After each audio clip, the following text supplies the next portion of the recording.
j'ai le plaisir de vous adresser la parole quant à mon sujet préféré, c'est les marchés publics, évidemment, mais je crains que M. Fanti a déjà tout dit.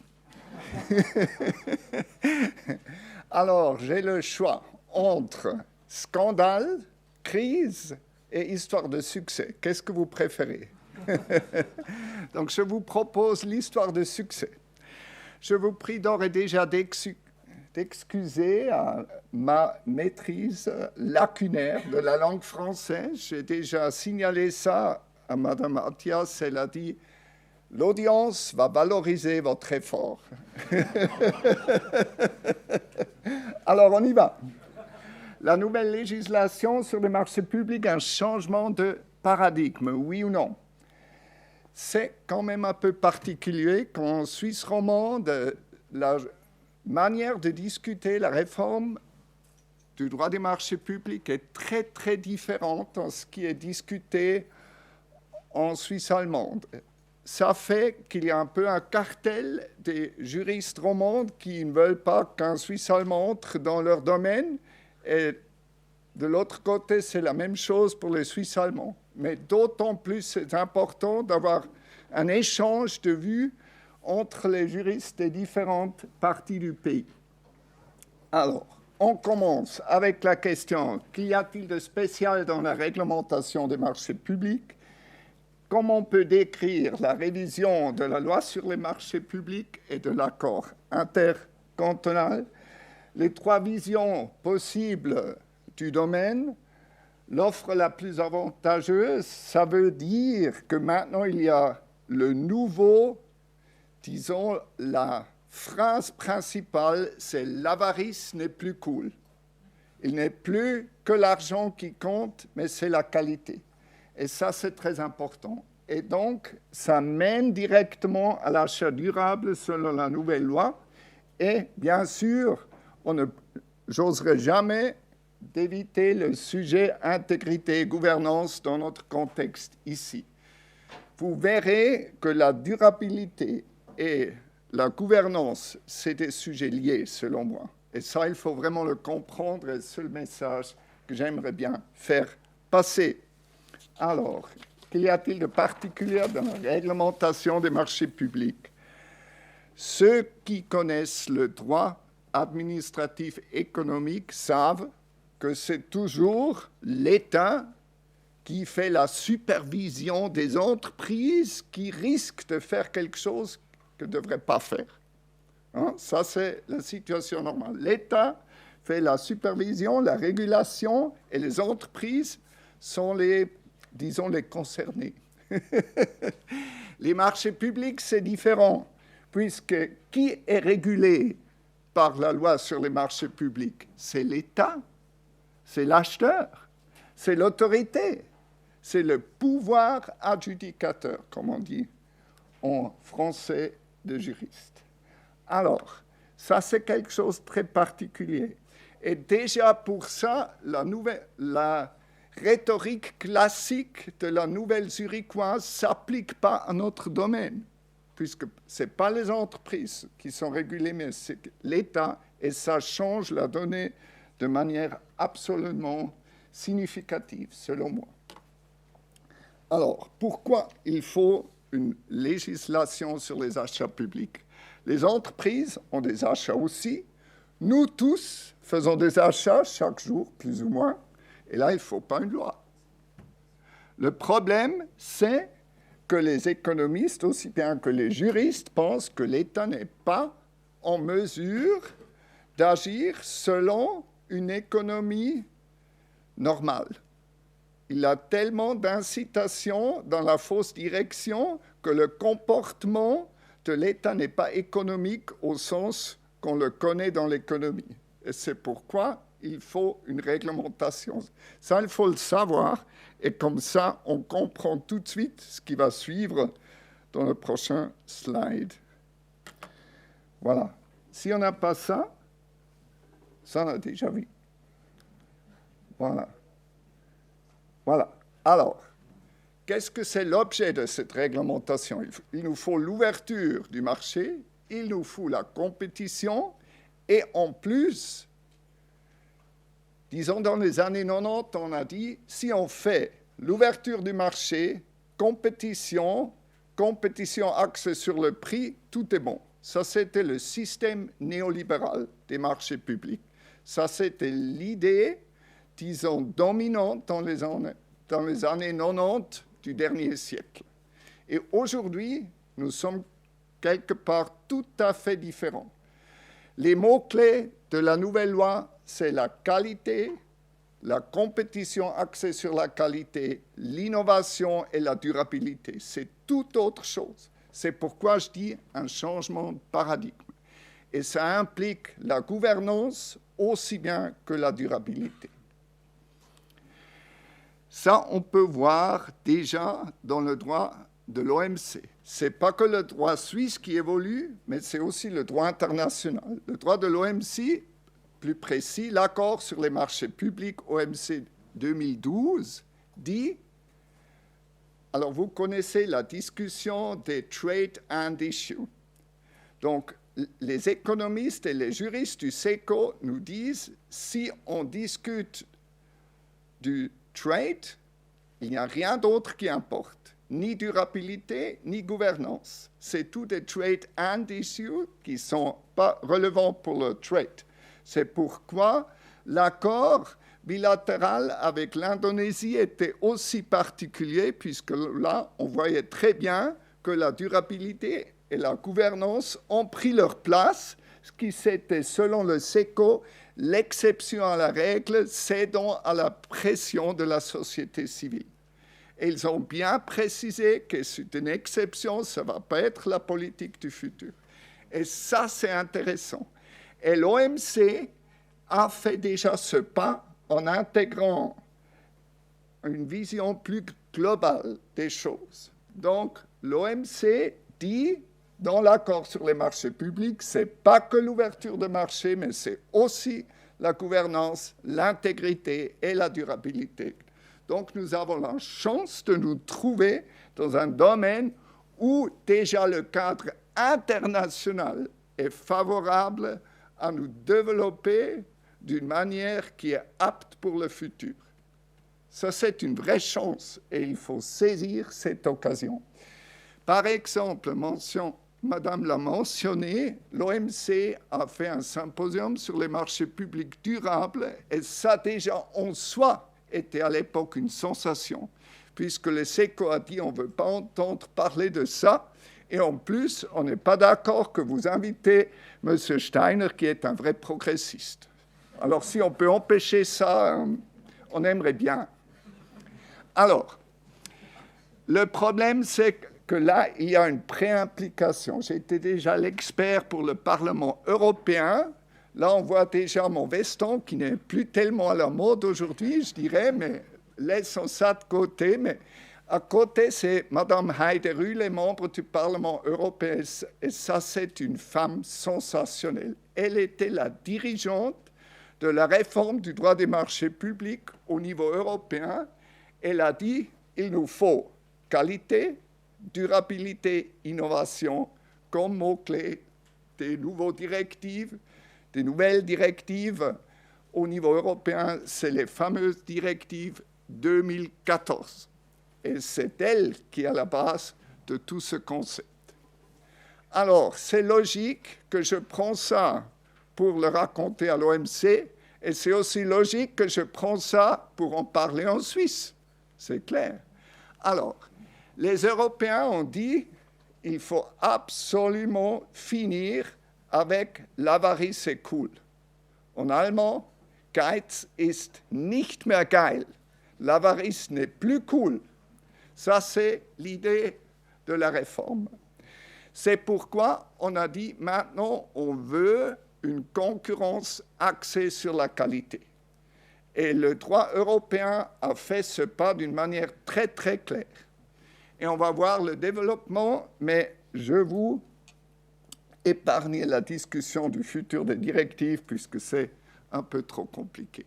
Mais ce qu'on doit dire, c'est que les Européens ont compris qu'il n'y a pas de Green New Deal et les Américains ont compris qu'il n'y aura pas de Build Back Better sans avoir les marchés publics comme outil de politique pour atteindre ces buts.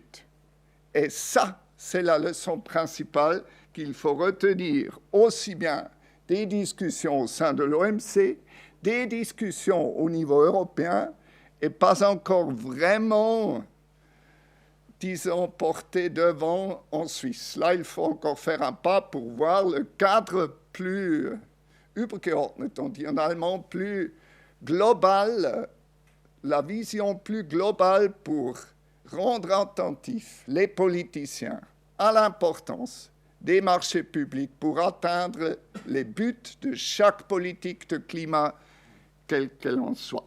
Ça, c'est le point décisif. Alors, après le pas qu'a fait l'Union européenne, une dame, Madame Diana Angelina Moser, conseillère nationale des Verts libéraux, a osé poser la question, est-ce qu'on ne pourrait pas avoir en Suisse un droit sur les marchés publics semblable au modèle européen? Et le Conseil fédéral a dit tout simplement, on n'a pas envie et on ne sent pas la pression. C'est une réponse très claire. Mais par contre, ce qu'elle a dit, le Conseil fédéral, et ça c'est très important, il faut faire l'harmonisation. Enfin, si je raconte un jour à mon fils, d'ici 10 ans, que je suis né dans un État qui a eu, pour chaque canton, une procédure pénale, une procédure civile et une loi sur les marchés publics, il va dire « Papa, t'es fou ». Et il a raison, c'est idiot. Mais c'est notre passé. Mais maintenant, nous avons réussi à franchir le pas pour aller vers l'harmonisation du droit des marchés publics. Et pour ne pas embêter les cantons, on a choisi une méthode très, très intelligente. On n'a pas fait une réglementation cadre, Rahmengesetz, mais on a laissé les deux textes parallèles, l'accord intercantonal et la loi fédérale, mais qui devraient être mot par mot la même chose. Et comme ça, tout le monde est content, chacun garde son poste et on a l'harmonisation. N'est-ce pas génial? Ça, c'est vraiment cool. Et en plus, le projet TRIAS fait les aides pour implémenter tout ça. Donc, il y a des textes modèles et toutes sortes de guidance pour aider les gens à transposer la nouvelle loi. Et ça se fait aussi de la même manière pour la Confédération, les cantons et les communes. Ça, c'est pour la Suisse un petit miracle. Hein? C'est génial. Alors, ça, c'est ce qui a bien fait le Conseil fédéral, aussi bien que le Parlement. Quant à la durabilité, il a fallu pousser un peu. Nous allons voir ça. Alors, le point européen, c'est que ce n'est pas seulement la qualité et la durabilité, mais aussi l'innovation. Puisque si l'État n'aide pas à créer la demande qui fait avancer les entreprises pour les besoins du futur, c'est au détriment de toute l'économie. Et c'est pourquoi l'État, comme pouvoir adjudicateur, joue un rôle déterminant pour l'innovation. Ça, c'est intéressant, puisque ça, ce n'est pas dit par la nouvelle zurichoise, puisque pour eux, l'innovation, c'est quelque chose pour le privé et pas pour le secteur public. Et ici, on voit bien que c'est impossible de voir les choses comme ça. Si le secteur public ne nous aide pas à créer l'innovation, nous sommes perdus, puisque c'est 40 milliards de francs chaque année. Et si nous n'utilisons pas cet argent pour nous faire aptes au futur, on n'y arrivera pas, tout simplement. Alors, mais les conditions cadres ne sont pas si défavorables que ça, puisqu'on a une constitution qui nous dit le développement durable, c'est le but de toute la Confédération. Ou la conservation durable des ressources naturelles, c'est un but de l'État. C'est quand même quelque chose, n'est-ce pas?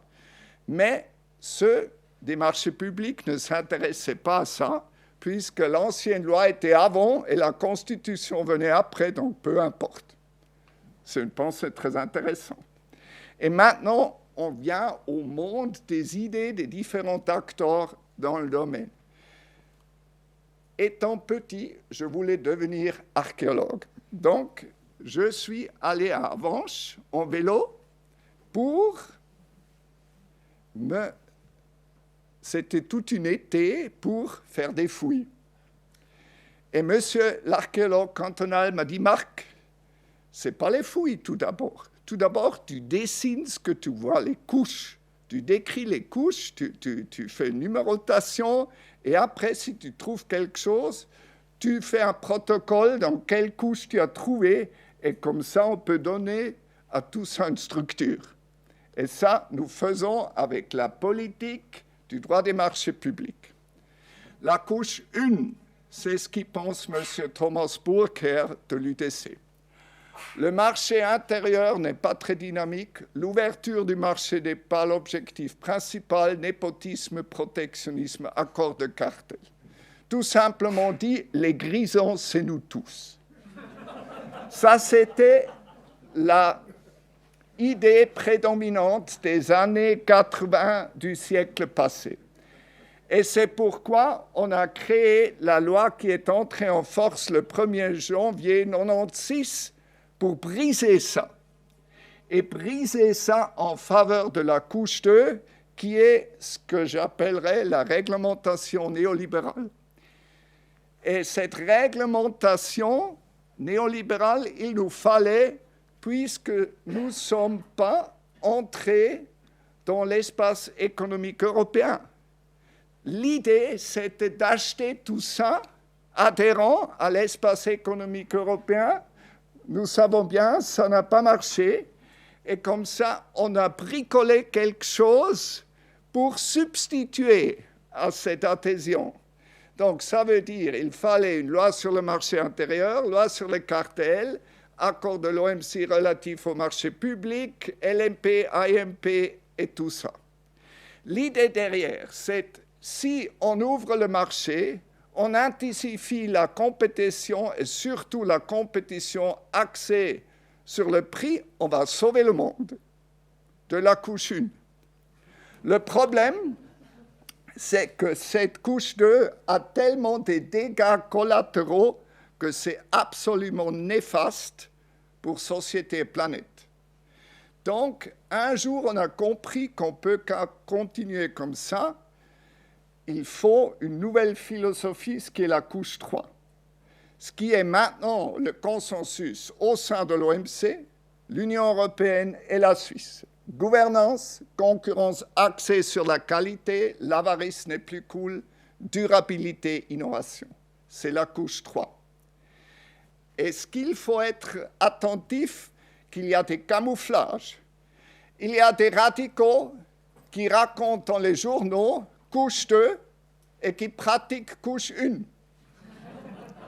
Il y a l'UDC qui prétend d'être couche 3, mais veut atteindre les objectifs de la couche 1. Et tout ça, et ça nous voyons au plan concret chaque jour. Mais si nous sommes conscients de ces couches, nous pouvons tout de suite déceler ça et c'est aucun problème. On peut en rigoler comme on fait maintenant. Ça, c'est l'idée des choses. Alors, on intègre ça dans la nouvelle loi sur les marchés publics. Et là, ce qui est vraiment le sommet, qu'est une utilisation des deniers publics, ça c'est comme dans l'ancienne loi, mais maintenant, qui sont économiques et qui aient des effets économiques, écologiques et sociodurables. Donc,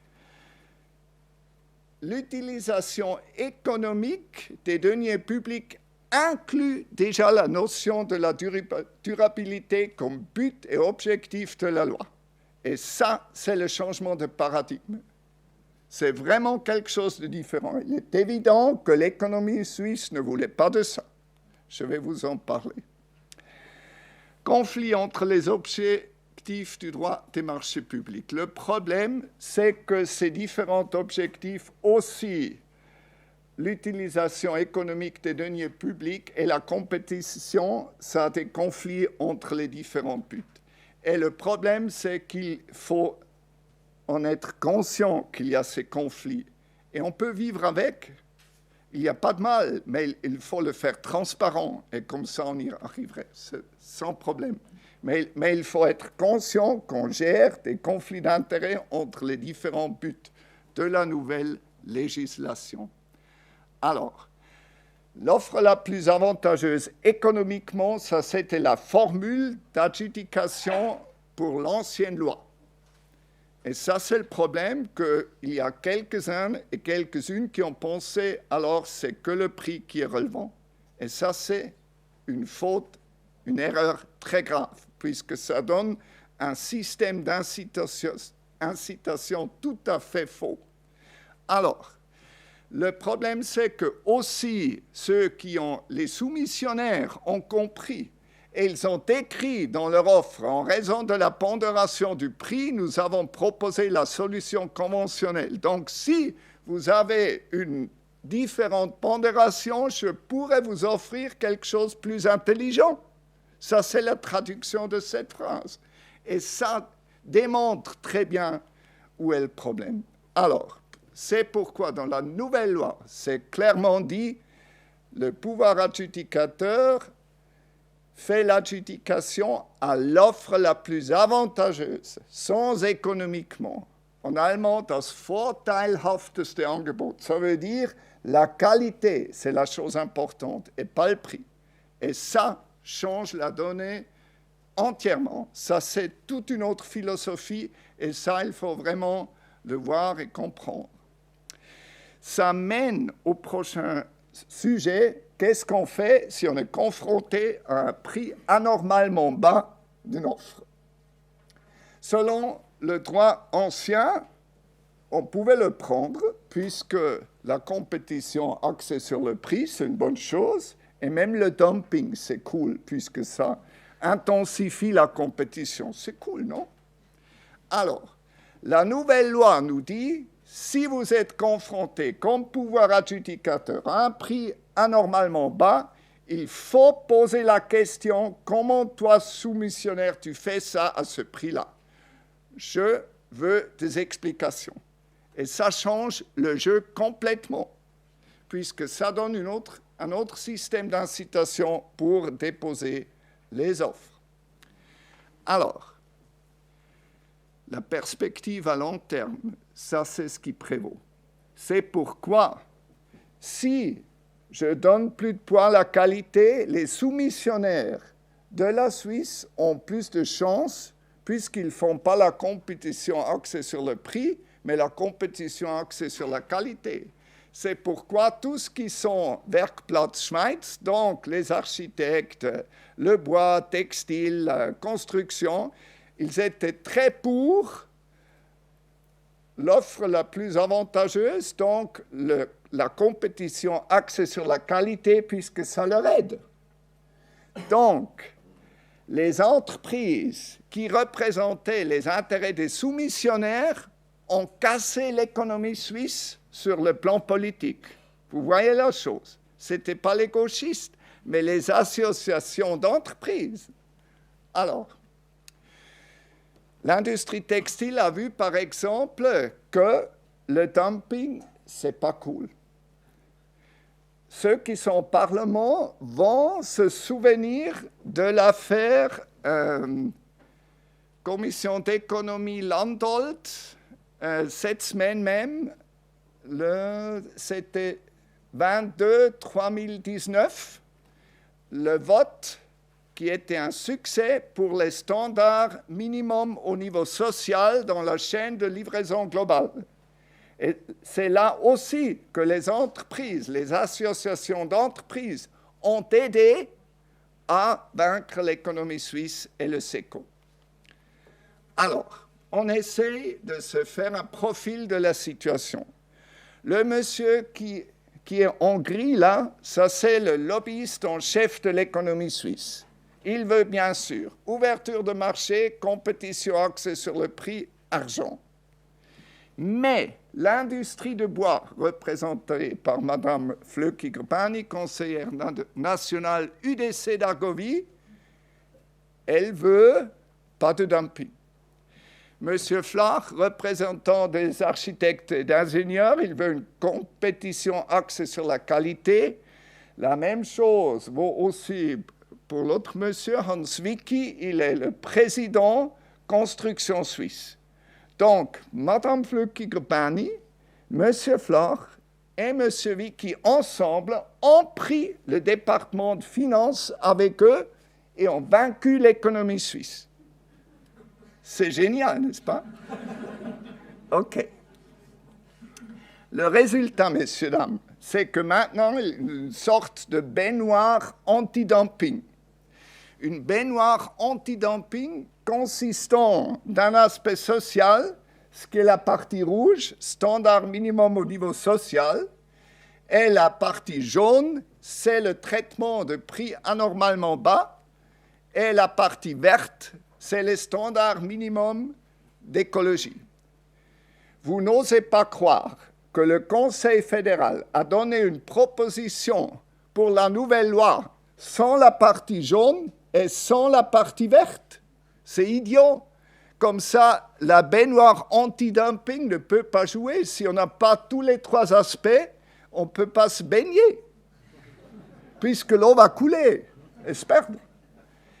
Mais le Conseil fédéral n'a pas vraiment compris, mais le Parlement, oui. Alors, on y va. Et à l'intérieur de cette baignoire anti-dumping, c'est la compétition axée sur la qualité et les critères qualitatifs y incluent la durabilité. Et le système comme ensemble fait le changement. Et maintenant, on vient à un sujet difficile, puisque j'ai deux différentes fonctions. Je suis membre du conseil de Transparency International et je suis membre du conseil de Swiss Clean Tech, l'association pour l'économie verte. Donc, ceux qui veulent la durabilité nous disent qu'il faut une marge d'appréciation infinie pour l'administration. Et Transparency International nous dit qu'il ne faut pas de marge d'appréciation pour l'administration puisqu'ils vont couler en corruption. Vous voyez, les gauchistes entre eux ont des problèmes. Et je rappelle très bien c'était un symposium à Berlin, et cette Madame Heideruhl a été confrontée avec une question du style. Elle a dit, Monsieur Steiner, vous êtes dans le public, aidez-moi. Et j'ai essayé de répondre à cette question assez délicate. Selon moi, il y a un système de maturité de gouvernance qui permet d'atteindre des buts au niveau durabilité plus ambitieux. Donc, si on combine un système suédois pour promouvoir la durabilité avec la gouvernance au Ghana africain, ça sera la corruption. C'est clair. Donc, si on a un niveau de gouvernance assez élevé, on peut se permettre d'avancer avec des trucs plus sophisticated dans la durabilité. Et si on met ça en balance, ça peut jouer. C'est pourquoi on ne peut jamais promouvoir que la durabilité sans promouvoir aussi l'intégrité, la gouvernance, l'impartialité et la prévention de conflits d'intérêts. Ça doit aller ensemble, puisque le contraire, c'est vrai aussi. Normalement, où il y a des désastres au niveau de durabilité, il y a aussi la corruption. Donc, si ça, c'est vrai, du côté positif, il faut penser de la même manière. On ne peut pas avancer le niveau de durabilité sans avancer le niveau de gouvernance et d'intégrité. Et si on a compris ça, on peut se débrouiller avec les nouveaux défis qu'on est en train d'envisager. Alors, il y a une nouvelle stratégie fédérale pour les marchés publics, et il y a des recommandations y relatives. Et ce qui est plus important, c'est maintenant on demande des entités publiques des stratégies d'achat. Arma Suisse, ministère de Défense, OFCL, l'Office fédéral construction logistique et l'OFRU pour tout ce qui est, disons, circulation routière au niveau national. Tout ça, ils doivent présenter des stratégies d'achat. Donc, ils doivent démontrer à quel niveau d'ambition ils veulent s'engager pour les buts de la réforme. Et ça donne un benchmarking effect. Et l'idée de ça est de dire, ça vaut bien sûr, selon moi, pas seulement pour Arma Suisse, OFRU et OFCL, mais aussi pour les CFF et pour les villes, les cantons, les départements des cantons et les municipalités. Et si on arrive là, on va changer le système. Ça, c'est l'idée des choses. Alors, ça, c'est ce qu'on peut faire si on a un peu de volonté politique. Il en faut pas mal, puisqu'il y a pas mal de défis aussi de ce côté-là. Par exemple, j'ai été interrogé il y a 2 jours à l'occasion d'une assemblée de l'industrie du bois du canton Zurich. Ils ont dit comment les petites communes peuvent-elles gérer ça, puisque c'est très complexe. Le système néolibéral, se basant surtout sur le prix, a un avantage crucial. C'est simpliste. C'est pourquoi il a tellement de dégâts collatéraux, puisque c'est simpliste. C'est logique. Et ce qui est plus global maintenant, ce qui vient, c'est normalement plus compliqué. Multifactorial choice. Ça veut dire ça augmente la complexité de la vie.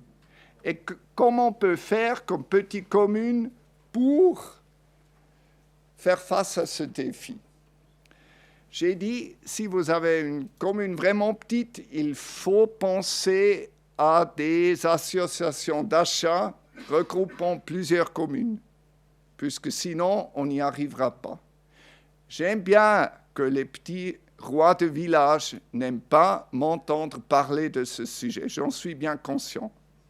Mais, par exemple, si vous voyez en Autriche, Vorarlberg, il y a toutes les communes de tout le canton, voire Bundesland Vorarlberg, qui achètent ensemble.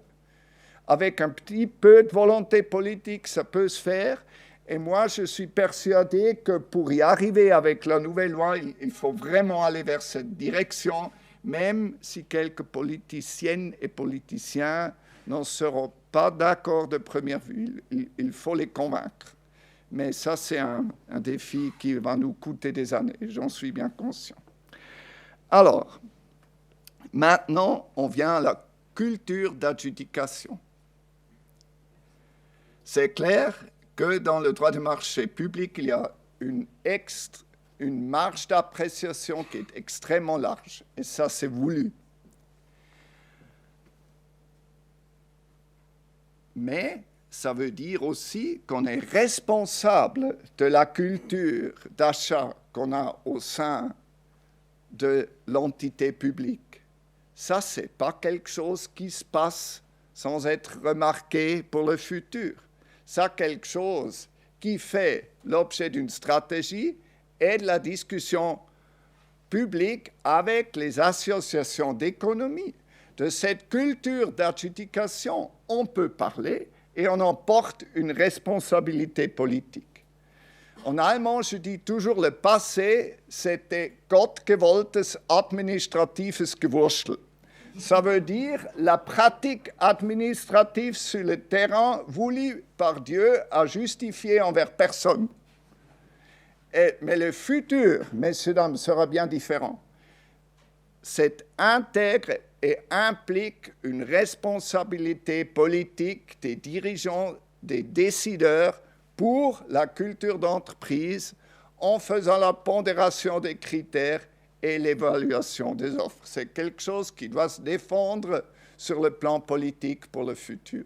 Il y aura aussi du monitoring, des chiffres, du big data dans les marchés publics qui vont faciliter cette tâche. Alors, si on veut atteindre ça, il faut une culture dans le secteur privé qui n'est plus cover my ass, mais qui fait le courage et la responsabilité. Et là, il faut vraiment faire quelque chose, puisque sinon, on n'y arrive pas, puisque la marge d'appréciation ne nous sert que quelque chose si elle est exploitée. Si on ne l'utilise pas, il n'y a rien qui va changer, mais il faut que ça change. Alors ça, c'est un point primordial. Donc la conclusion, pour avoir encore un petit peu de temps pour vos questions. Le droit suisse actuel met judicieusement et clairement l'accent sur la qualité. Et ça, c'est un petit miracle. Ça va changer l'économie. Ça, c'est, en allemand, je dis, eine Blaupause für zukunftsfähige Formen von Kapitalismus. Ça veut dire un modèle comment on peut construire un genre de capitalisme qui est apte pour le futur, puisque le système actuel que nous vivons ne l'est pas. Donc il faut des modèles pour les bons systèmes d'incitation.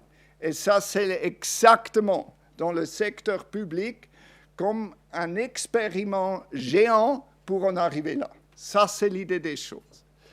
Si cela n'est pas mis en œuvre dans la pratique, voilà, il n'y a pas la culture d'adjudication dans le secteur public. C'est pourquoi c'est un problème de culture entreprise, mais on veut la changer. Ça, c'est clairement le but. En tenant compte de la maxime, l'avarice n'est pas cool, il faut promouvoir la durabilité et l'innovation. Et la gouvernance doit gagner sa place puisqu'il n'y a pas la durabilité sans gouvernance. Ça va ensemble. Finalement, la capacité du secteur public de promouvoir l'innovation est pour le futur indispensable, même si la nouvelle zurichoise nous dit le contraire. Merci, messieurs, dames.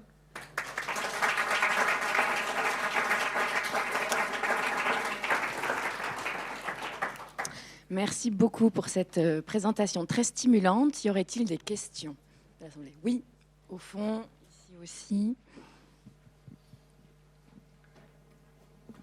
Merci infiniment, Monsieur Steiner. C'était magnifique, cette présentation. C'était vraiment avec un engagement. On voit le feu sacré que vous avez pour la cause.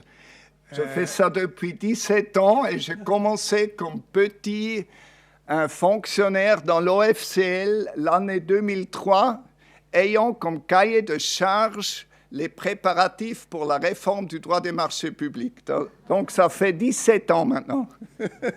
Voilà, Pardon de vous interrompre, monsieur. Der Kreis schließt sich. Ja. J'ai quand même une remarque et une question. La remarque, c'est qu'en fait, votre couche 1 n'était jamais vécue véritablement en Suisse. Non, pardon, votre couche... Oui? Non, attendez, votre couche 2. Et il y avait une période où les gens disaient qu'on avait une loi contre les cartels, mais c'était très favorable aux cartels, vous le savez vous-même. On n'a jamais eu en Suisse une véritable volonté politique de lutter contre les cartels. Et je dirais même au niveau de l'adjudication, au niveau des communes, on a fait du protectionnisme, oui, mais c'était un protectionnisme souvent dans le sens de votre couche 3. Donc l'historique a montré qu'on a protégé l'économie locale contre les étrangers, c'est pour ça qu'il y a l'UDC qui est là-dedans, mais dans un bon sens. C'était un peu la politique du marché de travail, lutter contre le chômage. Clair, mais il ne faut pas aller trop loin. N'oubliez pas que Stadler Rail exporte des trains, et si les autres pays y réagissent en utilisant des concepts de protectionnisme, ce ne serait pas ce que nous voulons. Oui, mais il faut quand même voir que dans la réalité des communes, vous parlez maintenant comme juriste. Comme juriste, vous avez raison que le régime de la couche 1, ce n'était pas un régime favorable du tout à l'économie. Mais je parle maintenant en tant que politiste et analyste de la réalité politique. Et là, dans cette réalité politique, beaucoup d'événements qu'on observait et que les vieux juristes à l'université de Berne, que j'ai aussi vécu, qui nous ont dit mais il faut vraiment interdire ceci, qui étaient des aristocrates, vous les connaissez, Bien sûr. bien sûr, avaient absolument tort. Bon, ça c'est un commentaire, et je crois que votre couche 3, c'est ce qui s'impose. C'est évident. Un bon mouvement. Oui, mais il faut faire comprendre ça aux gens, puisque les juristes francophones ne racontent pas la même histoire que moi. Oui, je sais. Mais moi, je suis aussi alémanique, c'est pour ça que je suis assez convaincu de cette solution. Deuxième question, ça c'est une question. Il est vrai qu'il y a une Rapidement, grande, Peter, s'il te plaît. une grande autonomie au niveau local du vécu. Donc, si on a construit, lorsqu'on a construit cette maison ici, Oui. il fallait, c'était mis au concours, hein, c'était du public. Ensuite, on ne savait pas combien de pourcents on peut avoir de durabilité. Donc, les architectes, La pondération du critère. les architectes nous ont dit 3%. Puis nous, on a dit, Mais ça, c'est ridicule. on va à 10%, on veut 20%. Yeah. Et tout le monde nous a dit, il y a encore 10 Tout ans, ce qui est au-dessous c'est de pas 5% ne sert à rien. Alors vous dites, mais il faudrait communiquer ça aux communes. Il faudrait introduire quand même un seuil, ne serait-ce qu'au niveau d'une directive. Dire 5, voilà, vous dites 5, c'est déjà un chiffre. Il faudrait dire 15, 20, ou je ne sais pas quoi. Et le dire au SIA, parce que le SIA, ce sont eux qui font la norme. Oui, oui. Mais vous savez que maintenant, Peter Transfeld est le président du SIA et j'ai le bon espoir qu'il va changer pas mal de choses puisque c'est un vert. Hein. Alors là, on a une chance qu'on a un changement. J'ai discuté avec lui avant-hier plus que 2 heures et c'est un personnage très, très prometteur, je peux vous dire. Merci. Je crois qu'il y avait une autre question ici. Oui, merci beaucoup. En tout cas, vous avez présenté les marchés publics, qui est un domaine qui est assez compliqué d'une manière extraordinaire, et je vous en remercie. Moi, j'ai juste une question par rapport au dumping, enfin par rapport au prix très bas, puisqu'on est confronté, nous, en tout cas en Suisse romande, depuis longtemps, à vouloir appliquer en effet la qualité plutôt que le prix, hein, d'une manière avant que ça vienne dans la loi fédérale et dans les accords internationaux. Et on a une jurisprudence du tribunal fédéral qui nous dit qu'une offre qui est trop basse, on ne peut pas l'éliminer à partir du moment où elle n'est pas 25% inférieure au deuxième prix, quoi, je veux dire. Puis ça, c'est une jurisprudence qui nous enquiquine, comme on dit, hein, qui nous embête, puisqu'en fait, on aimerait pouvoir exclure des entreprises qui ont vraiment des offres qui nous paraissent incompatibles avec la prestation à réaliser. Est-ce que vous pensez qu'avec ce nouveau droit, le tribunal fédéral va pouvoir modifier sa jurisprudence? Oh, je ne suis pas sorcier. Hein. J'ai aucune idée de ce qui va se passer, mais j'ai l'idée, si d'ici 10 ans, il n'y a là pas un changement, ce serait la loi qui sera restructurée de la manière pour adapter la jurisprudence de la forme voulue pour le futur. Mais on en discutera d'ici 10 ans. Ça va? Y a-t-il une autre question? Oui, allez-y. Merci pour votre présentation. C'est intéressant parce qu'on a voté sur la question des standards sociaux minimaux mercredi au Conseil national. Donc on a je fais du pas mal lobbying travaillé pour les monsieur Landolt et Regazzi. Ah bah, vous avez bien travaillé. Enfin, pas avec Regazzi, mais bon, vous y pouvez rien du tout. Mais ma question est pas liée à ces standards sociaux minimaux, mais plutôt à la manière dont l'offre, en fait, ou l'appel d'offres doit être rédigé, parce qu'on a ce précédent avec l'armée suisse qui a fait un appel d'offres pour le bois, pour le chauffage des centrales, et il était tellement gigantesque que les entreprises suisses, en fait, ne pouvaient pas répondre à cette demande-là. Elles auraient dû s'organiser, etc. Et donc, en fait, de fait, parce que l'armée suisse n'a pas scindé par centrale, en lot, exactement, Bien, eh bien, ça exclut de fait. Et dans ce cadre-là, est-ce que, moi, j'ai cherché on cherche toujours beaucoup de voies différentes avec l'armée, mais dans ce cadre-là, et c'était impossible de d'avoir une base légale qui nous permettait de les forcer à faire en lot pour que ça devienne accessible, au moins accessible pour les entreprises suisses. Est-ce que vous avez un avis à ce sujet? Est-ce que vous avez une expérience qui pourrait... Le problème, c'est vraiment, ou bien on veut la marge de manœuvre pour le pouvoir adjudicateur, ou on veut imposer des structures fixes. Et moi, je suis de la conviction ferme que c'est bien d'avoir des marges d'appréciation pour s'adapter aux situations particulières. Il faut évoluer le mindset par la réglementation, selon moi. Mais je sais que les politiciennes n'aiment pas cette phrase. Merci. Je vais prendre une dernière question ici. Oui, merci. Merci pour la présentation, elle est très, très intéressante. Je voulais juste que vous disiez quelques mots de plus sur cette différence entre la Romandie et visiblement la Suisse alémanique et l'interprétation. Donc, pourquoi il y a cette différence et en quoi elle consiste? J'ai aucune idée, mais l'observation que je fais, que c'est les juristes romans ont comme territoire ferme la Romandie. Il n'y a quasiment aucun juriste suisse allemand qui donne des conférences en Romandie. Et dans l'autre sens, c'est la même chose. Et durant la réforme, j'ai donné plusieurs présentations pour le secteur de construction, InfraSuisse, UPIAF, ingénieur, architecte, Lausanne ou autres villes en Romandie. Et ils m'ont toujours dit, ce que vous racontez, on n'entend jamais de nos juristes romans. Et ça, c'est quand même intéressant. Là, il faut faire quelque chose. Il faut promouvoir l'échange avec plus d'énergie comparé au passé, selon moi. Je propose que Suisse alémanique et Suisse romand échangent autour d'un café maintenant. Bien sûr.